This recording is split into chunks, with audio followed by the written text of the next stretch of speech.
호세아 6장 1절에서 3절까지 봉독해 드리겠습니다.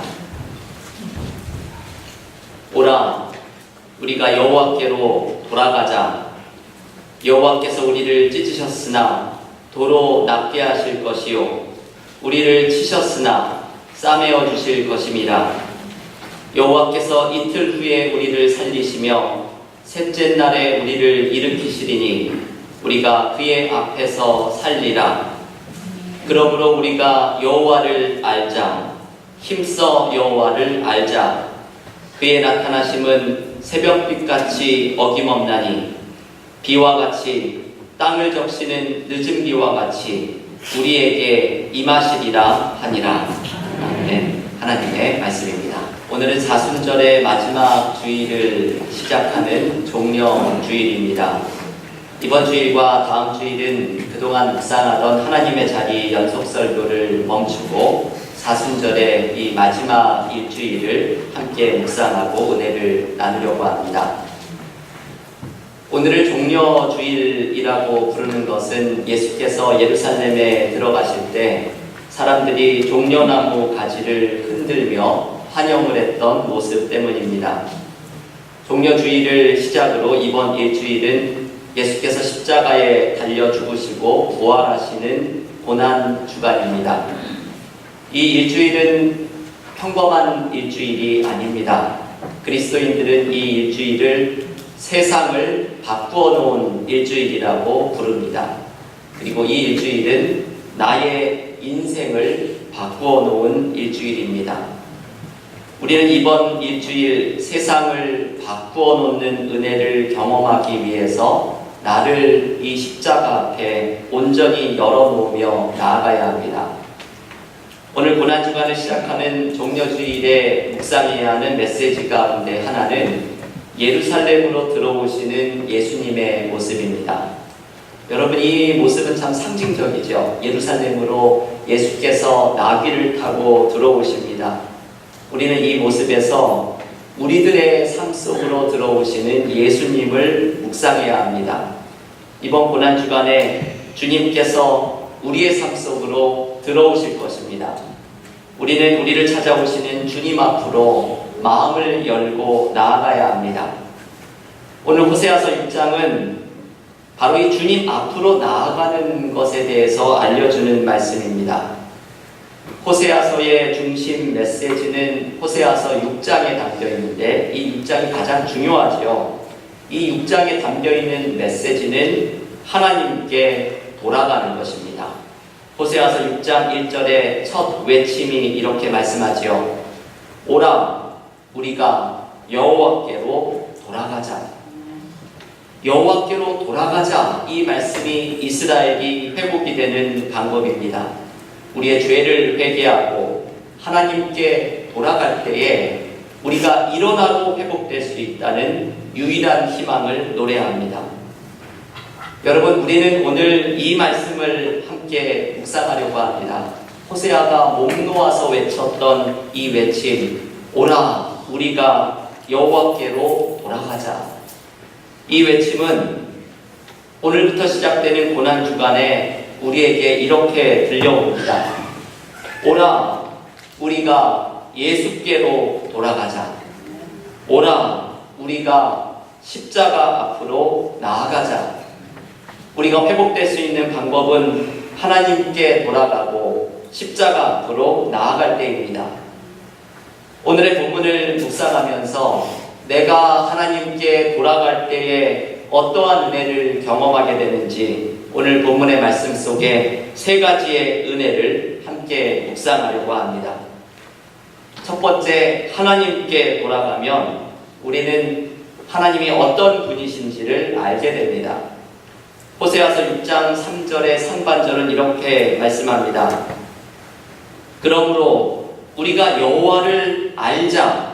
힘써 여호와를 알자. 여러분, 이스라엘의 실패의 시작은 하나님을 아는 지식을 버린 것입니다. 호세아서 4장 1절은 이렇게 말씀하지요. 이스라엘 자손들아, 여호와의 말씀을 들으라. 여호와께서 이 땅 주민과 논쟁하시나니 이 땅에는 진실도 없고 인애도 없고 하나님을 아는 지식도 없느니라. 하나님께서 자신의 백성을 향해서 안타까워하시는 것은 이들에게 하나님을 아는 지식이 없다는 것입니다. 그래서 연이어서 호세아서 4장 6절은 이렇게 말합니다. 내 백성이 지식이 없어서 망하는도다. 이것은 하나님을 아는 지식이지요. 하나님을 모르기 때문에 이들이 망하고 있다고 말을 합니다. 여러분, 호세아가 일깨워주는 것은 이스라엘의 잘못은 하나님을 모르는 것입니다. 하나님을 아는 지식을 버린 것입니다. 우리의 무지함이 하나님을 아는 지식을 외면하고 우리의 교만함이 하나님을 떠나서 살아갑니다. 우리에게는 이러한 교만한 속성이 있지요. 하나님을 떠나서 나의 힘과 지혜를 의지하고 살아가는 것이 이것이 자유라고 생각을 합니다. 하지만 사실 이것은 우리의 교만입니다. 회복의 방법은 나의 교만함을 버리고 하나님께 돌아가는 것입니다. 그리고 하나님을 다시 알아가는 것입니다. 그러므로 우리가 여호와를 알자, 힘써 여호와를 알자. 하나님을 아는 지식이 우리를 회복시킵니다. 그러면 하나님을 아는 지식은 무엇입니까? 내가 하나님께로 돌아가면 나는 하나님에 대해서 무엇을 알게 됩니까? 그것은 하나님의 사랑입니다. 하나님이 얼마나 나를 사랑하시는지 우리는 하나님께 돌아가면 발견하게 됩니다. 호세아서는 바로 이 하나님의 사랑에 대해서 알려주는 책입니다. 선지자 호세아에게는 고멜이라는 허물 많은 아내가 등장합니다. 이 고멜은 남편 호세아를 떠나서 외간 남자를 찾아다니는 여인입니다. 그런데 이 아내는 영적인 간음을 행하는 이스라엘을 상징합니다. 이스라엘도 남편이신 하나님을 떠나서 이방신을 섬기는 영적인 간음을 행하는 것을 호세아의 가정사에 빗대어 이야기하는 것입니다. 그런데 하나님은 호세아에게 이 아내를 끝까지 사랑하고 책임지라고 말씀합니다. 이것은 하나님 또한 이스라엘을 끝까지 포기하지 않으시고 사랑하시겠다는 것을 알려주기 위함입니다. 여러분, 이것이 호세아가 우리에게 전해주려는 메시지입니다. 우리가 나의 교만함을 내려놓고 하나님께 돌아가서 발견하게 되는 것은 하나님을 아는 지식입니다. 그리고 그 지식은 이것입니다. 하나님이 우리를 사랑하신다는 것입니다. 우리를 향한 하나님의 사랑에서 끊을 수 있는 것은 아무것도 없다는 것입니다. 이번에 부흥의 강사로 오신 조영진 목사님이 우리에게 이런 말씀을 해주셨죠. 김동길 교수님의 말을 인용하면서 우리가 건강의 문제로 아무리 기도해도 안 되고 또 열심히 치료해도 안 될 때 눈치채야 한다고 말을 전해주셨습니다.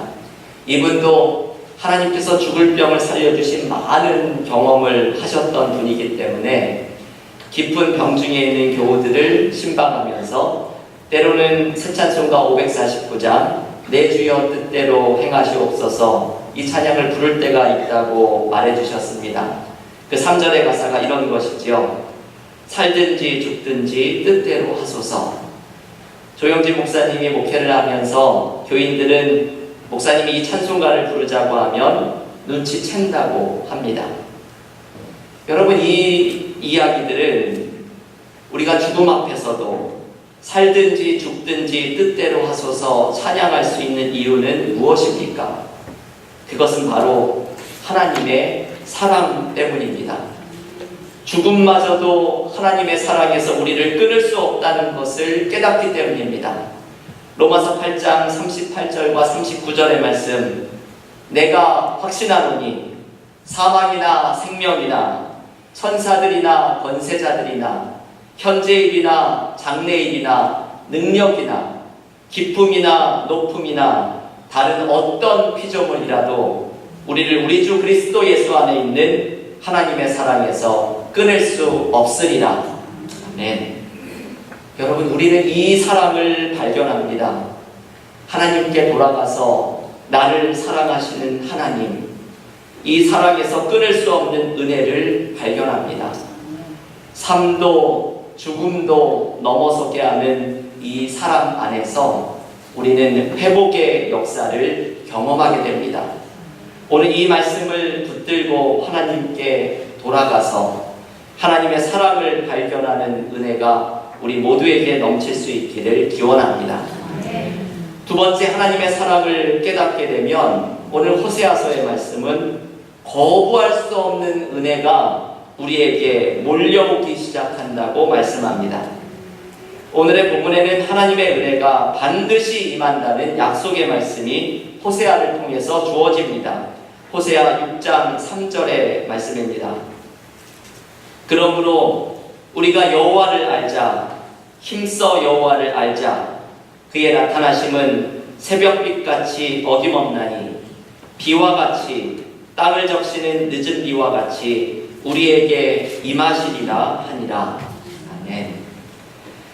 여러분, 이 말씀 참 귀한 말씀이죠. 저는 호세아서에서 가장 좋아하는 말씀이 이 호세아 6장 3절의 말씀입니다.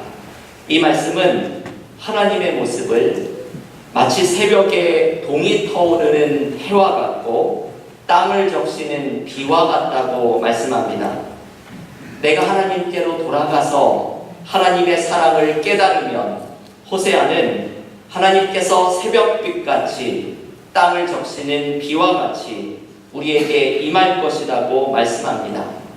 이 말은 하나님의 은혜가 반드시 임한다는 것을 알려주는 말씀입니다. 여러분, 새벽에 떠오르는 해를 막을 사람이 있겠습니까? 아무리 새벽녘의 어둠이 깊다고 하더라도 이 동터오는 새벽빛을 막을 수 있는 사람은 아무도 없습니다. 하늘에서 내리는 비는 어떻습니까?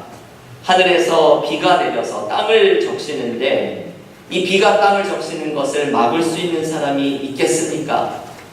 게다가 오늘의 본문은 이 비를 늦은 비라고 합니다. 기가 막힌 표현이죠. 늦은 비는 오랜 가뭄 끝에 내리는 비입니다. 우리의 오랜 기다림, 그 오래된 갈증을 단숨에 해결해주는 비입니다. 여러분, 이 시적인 표현들이 알려주는 말씀의 의미는 이것입니다. 하나님의 은혜를 막을 길이 없다는 것입니다.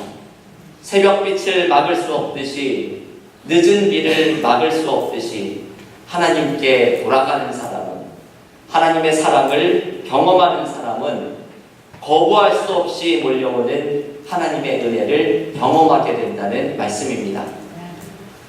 여러분, 우리가 할 일은 하나님의 품으로 돌아가는 것입니다.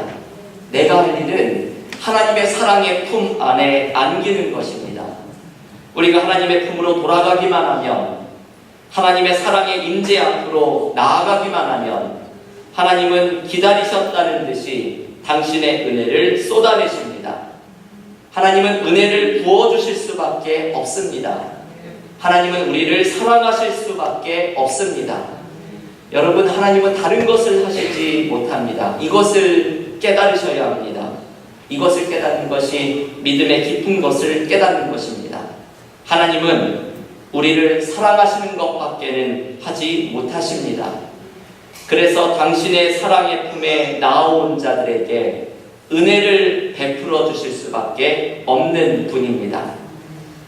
우리에게는 이 믿음이 없기 때문에 하나님 앞으로 나아가지를 못합니다. 하인 아이들만 목사님이 쓴 새로운 책 포기하지마 라는 책에는 수영 선수, 여성 수영 선수 플로렌스 체드윅이라는 분의 이야기가 소개됩니다. 이 플로렌스는 영국 해협을 헤엄쳐서 왕복을 했던 최초의 여성입니다. 그런데 플로렌스가 이 미국으로 와서 캘리포니아 연안의 카탈리나 섬이라고 있다고 하는데요. 그 섬에서 캘리포니아의 해변까지 헤엄쳐서 건너가는 도전을 시도했습니다. 그런데 이 도전에서 실패했습니다. 그 실패의 이유가 큰 화제가 되었습니다. 플로렌스의 실패는 차가운 수온 때문이나 근육의 경련 때문이 아니었습니다. 상어 떼나 해파리 떼와 같은 장병, 장애물 때문도 아니었습니다. 16시간을 헤엄치느라 힘이 빠졌기 때문도 아니었습니다. 플로레스가 실패를 했던 이유는 안개 때문이었습니다. 짙은 안개가 몰려와서 해변이 보이지 않게 되어서 이 여인은 도전을 중단할 수밖에 없었습니다. 그런데 나중에 알게 된 사실이 이 도전을 멈췄던 지점이 해변까지 1km도 남아있지 않다는 것을 깨닫게 되었습니다. 목적지가 얼마나 가까운지 알기만 했어도 플로렌스는 어떻게 해서든 인내를 했을 것입니다. 그래서 아쉬웠던 플로렌스가 재도전을 합니다. 이 첫 번째 도전에 실패한 지 2달이 지난 후에 같은 코스를 도전합니다.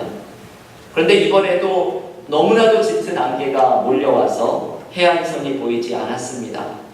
하지만 플로렌스는 짙은 안개 속에서 해안선을 머릿속에 그리면서 집중을 했습니다. 시야를 유지하며 포기하지 않았습니다. 그리고 이번에는 그 도전에 성공을 하였습니다. 여러분, 이 이야기를 카일 아이들만 목사님이 전해주면서 이것이 바로 믿음이라는 것을 가르쳐줍니다.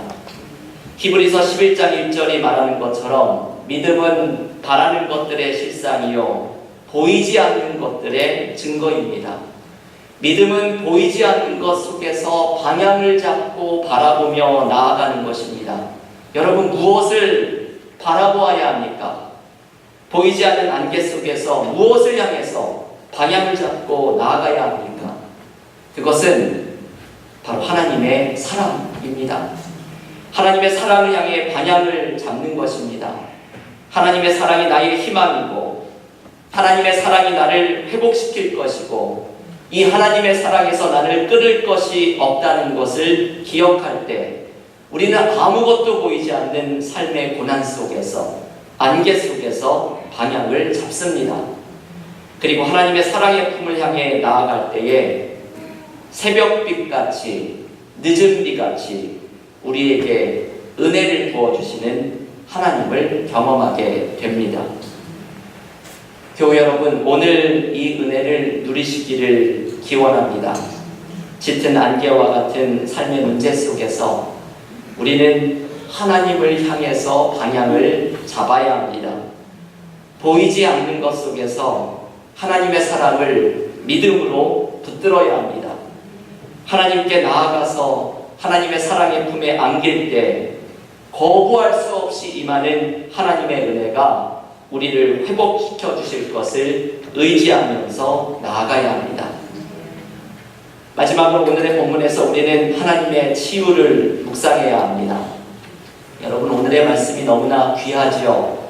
하나님께 돌아갈 때, 하나님의 사랑을 경험할 때, 그래서 하나님의 은혜가 우리에게 임할 때 하나님이 우리를 치유하시는 회복의 역사가 일어납니다. 오늘 본문 호세아서 6장 1절의 말씀은 이렇게 말을 합니다. 이 말씀을 한번 한 목소리로 읽어볼 텐데요. 주보 앞에도 있는 요절의 말씀, 호세아 6장 1절 말씀 한 목소리로 읽겠습니다. 오라, 우리가 여호와께로 돌아가자. 여호와께서 우리를 찢으셨으나 도로 낫게 하실 것이요 우리를 찢었으나 싸매어 주실 것입니다. 아멘. 여러분, 때로 하나님께서는 우리의 삶에 고난을 허락하십니다. 이것이 호세아 6장 1절이 말하는 여호와께서 우리를 찢으시고 치셨다는 표현입니다. 때로는 하나님께서 우리의 삶의 고난 가운데 우리를 내버려 두십니다. 하지만 우리를 치유하시는 분은 결국 하나님이십니다. 우리의 모든 상처, 우리의 모든 연약함, 우리의 모든 삶의 문제를 치유하고 회복하시는 분은 바로 나를 사랑하시는 하나님이십니다. 여러분, 오늘의 호세아의 말씀은 이번 주에 시작하는 고난 주간에 너무나 잘 어울리는 말씀입니다. 우리의 모든 상처와 문제를 치유하시는 것은 바로 십자가의 은혜입니다. 이사야서 53장 5절은 이렇게 말씀합니다. 그가 찔림은 우리의 허물 때문이요 그가 상함은 우리의 죄악 때문이라. 그가 징계를 받음으로 우리는 평화를 누리고 그가 채찍에 맞음으로 우리는 나음을 받았도다. 아멘. 우리를 치유하시는 십자가 앞에 간절한 마음으로 나아갈 때 우리는 죄와 사망과 모든 연약함을 치유하시는 십자가의 능력을 경험하게 됩니다. 필리핀의 가난한 항구 마을에 한 전도자를 통해서 십자가의 복음이 전해지게 되었습니다. 이 마을은 너무나도 가난한 마을이었습니다. 너무나 가난한 나머지 소망도 없고 돈을 벌기 위해서는 무슨 짓이든 해야 하는 마을이었습니다. 그 마을에서 한 소년이 예수를 믿고 교회를 나가게 되었습니다. 이 아이의 집도 너무나 가난해서 신발도 없이 길을 걸어다니는 아이였습니다. 그런데 교회를 다녀오는 이 아이의 모습은 언제나 밝고 환했습니다. 어느 날 길에서 이 아이를 지켜보던 할아버지가 이 아이에게 이렇게 묻습니다. 얘야, 너 무엇 때문에 그렇게 웃고 다니니? 그랬더니 아이가 이렇게 대답을 합니다. 예수님이 나를 사랑하신다는 것을 알게 되어서 너무 행복해서 그래요. 할아버지도 예수님을 믿어보세요. 그러자 할아버지가 퉁명스럽게 쏘아붙이듯이 이렇게 말했습니다. 얘야, 예수님이 너를 그렇게 사랑하는데 너는 왜 맨발로 걸어다니니? 예수가 너에게 실제로 해주는 것이 무엇이니? 이 말을 듣고서 아이가 할아버지에게 대답을 합니다. 그런데 이 대답을 듣고 할아버지도 교회를 나가게 되었습니다. 아이가 할아버지에게 이렇게 대답합니다. 할아버지, 예수님은 이미 저의 신발도 준비해 두셨어요. 단지 제가 그것을 전달해 줄 사람을 아직 못 만났을 뿐이에요. 이 아이는 예수님에 대해서 아주 단순한 믿음을 가지고 있습니다. 예수께서 자기의 모든 필요를 채워주실 것이라고 진심으로 믿고 있는 것입니다. 저는 이 이야기가 자꾸만 생각이 나는 이야기인데 이 이야기를 생각할 때마다 저는 스스로에게 물어봅니다.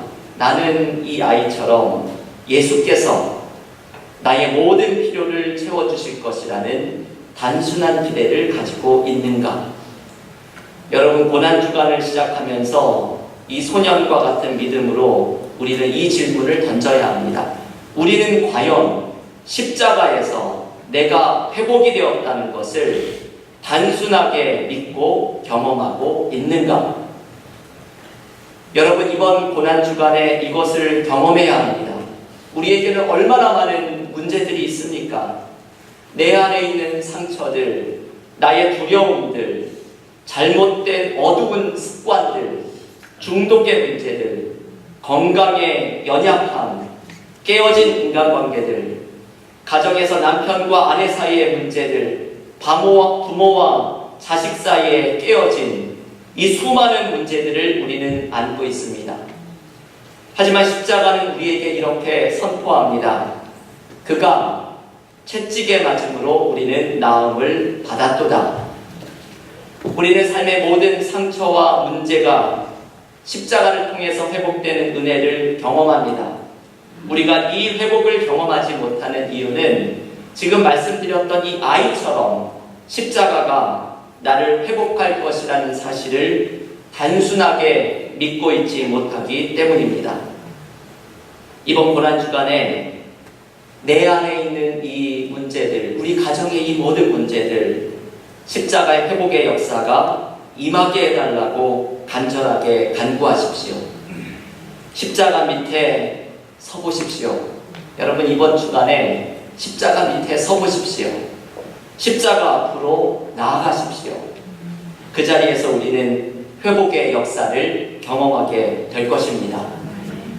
교회 여러분, 오늘 우리가 묵상한 호세아 6장의 말씀은 모든 것이 십자가에 해당되는 말씀입니다.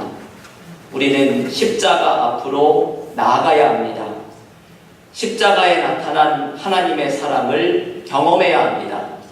십자가가 우리를 싸매어 주시고 치유하여 주시는 은혜를 경험해야 합니다. 이번 고난주간에 이것을 한번 해보십시오. 우리가 할 일은 십자가 앞에 나아가서 십자가에 나타난 하나님의 사랑 가운데 우리를 치유하시고 회복시키는 하나님의 능력을 경험하는 것입니다. 이번 고난주간 세상을 바꾸어 놓은 일주일이 나의 삶을 바꾸는 일주일이 되는 은혜를 경험하기를 주님의 이름으로 간절히 축원합니다.